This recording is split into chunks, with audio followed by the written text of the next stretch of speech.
Hello friends, this is Neeraj Kumar. I welcome you on behalf of KSG. Today I'll share a few things about a new concept called social sector exchange. The idea was floated in the current budget by the finance minister, Madam Nirmala Sitharaman, to be under the regulatory ambit of Security Exchange Board of India. The idea behind social sector exchange came through different discussions and different papers which were presented to the Ministry of Finance. This is supposed to support social enterprises and all the non-profit organizations who are working in the field of social sector. This is supposed to help them in raising funds. This is a sector which has always been starved of funds, and any dedicated mechanism to bring them additional capital to improve the lives of underserved population helps in accelerating the inclusive growth. Currently, there are no dedicated online information or investment platforms. A few NGOs, and in India has almost 3.1 million NGOs, do use cloud platforms to raise money, but not many of them are able to do so. This is not a new concept. There are at least 10 social sector exchanges across the globe: Canada, UK, Singapore, Kenya, Brazil, Portugal. These are some of the countries which have a social sector exchange. In the month of June, and after this discussion, the Government of India formed a panel. The SEBI representing Government of India formed a panel, and they submitted its preliminary report in the first week of June. And this is on a public portal available, and it has invited public comments.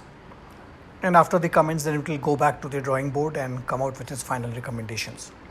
Few of the things it has recommended so far is direct listing of all the eligible non-profit organizations through the issuance of bonds and a variety of funding mechanisms like social venture fund, zero coupon, zero principal bonds, and so on. They've also recommended a minimum reporting standard, which will be different from the companies which are for profit and so on. This panel was set up in September under the chairmanship of Mr. Ishaq Hussain, who is the director at SBI and also who was with Tata Sons earlier. The report also recommends that the social sector exchanges can be housed under the existing stock exchanges like the BSE or the National Stock Exchange, so that there is no separate infrastructure required for them, and the SSE in turn can leverage whatever existing infrastructure these exchanges have, and it will be easy for them to onboard investors, donors, and social enterprises, profit as well as non-profit. It has also recommended that there are a few for-profit social enterprises which are different from the non-profit social enterprises. They can also be listed on the SSE, but their reporting requirements will be different from the non-profit ones. They have also recommended some tax incentives. Currently, the Government of India does run tax incentives for corporate donations, but it has suggested some more. It's a very novel concept, and such a stock exchange to serve private and non-profit sector is definitely going to help them in channeling greater capital. It will also help the overall sector development by creating some capacity for them through financial capital.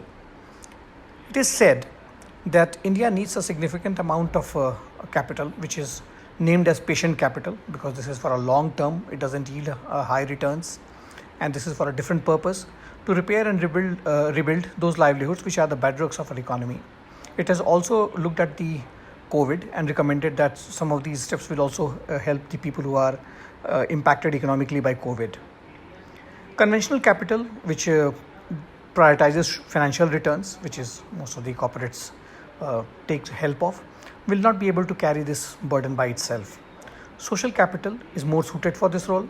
It's not only is very patient, but its goal is exactly to support and fortify social structures that are in danger of collapsing, primarily because of COVID. This is envisioned as one of the possible solutions to the pressing problem, as it will unlock a large pool of social capital, and there are people who are interested in this, there are corporates who are interested in this, and it will encourage blended financial structures so that conventional capital can partner with social capital to address the urgent challenge of COVID-19. Thank you.